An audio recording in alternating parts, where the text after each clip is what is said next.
இதோட வந்து நம்ம திருத்துறைப்பூண்டியோட பேருந்து நிலையம் இடிச்சு கட்ட ஆரம்பிச்சு 2 வருஷம் ஆகுது. அது எப்போ திறப்பாங்க, எப்போ என்னன்ற ஒரு டீட்டெயில்ஸ் இன்ன வரைக்குமே வந்து அரசாங்கன்றது வந்து வெளியிடல. இந்த பஸ் ஸ்டாண்டு இடிச்சதுனால எத்தனை பேர் பயனடைஞ்சிருக்காங்க, எத்தனை பேர் பாதிப்பு அடைஞ்சிருக்காங்கன்னு வாங்க அவங்கள்ட்ட கேட்டு தெரிஞ்சுக்கலாம். ஆனா இப்போ நம்மளோட திருத்துறைப்பூண்டி பேருந்து நிலையம் இல்லாதனால உங்களுக்கு எப்படி இருக்குது? கஷ்டமா இருக்கு. கஷ்டமா இருக்கு.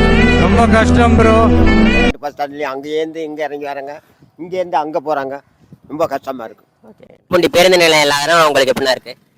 கொஞ்சம் கஷ்டமாக இருக்குது. ஒரே டிராஃபிக், ஸ்கூல் டயத்தில் ரொம்ப சிரமமாயிடுது. கூடிய சீக்கிரம் திறந்தா நல்லா இருக்கும்னு எதிர்பார்க்குறேன். பேருந்து நிலையனால இல்லாதனால உங்களுக்கு எப்படின்னா இருக்கு? ரொம்ப சிரமமாக இருக்குது. ரொம்ப சிரமமா இருக்கு.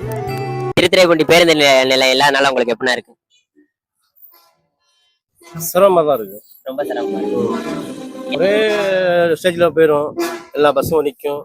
இப்போ அங்கேயும் இங்கேயும் மக்கள் வந்து தடுமாற்றமாக இருக்காங்க. அது கொஞ்சம் விரைவாக செயல்படுத்தினா நல்லாயிருக்கும். பேருந்து நிலையம் இல்லாதனால உங்களுக்கு எப்படின்னா இருக்கு? ரொம்ப சிரமமாக இருக்குது. ரொம்ப சிரமமா இருக்கு. இப்போ அது வந்து கட்டி முடிச்சிட்டாங்க, இன்னும் வந்து ஒரு 3 மாத காலமா திறக்கல, அப்படித்தானே? அதனால உங்களுக்கு என்ன நினைக்கிறீங்க? சீக்கிரம் ஸ்கூல் டயத்துல சிரமமாக இருக்கு. ஸ்கூல் டயத்துல மட்டும்தான் சிரமமா இருக்கா? டிராஃபிக் அதில் வரும்.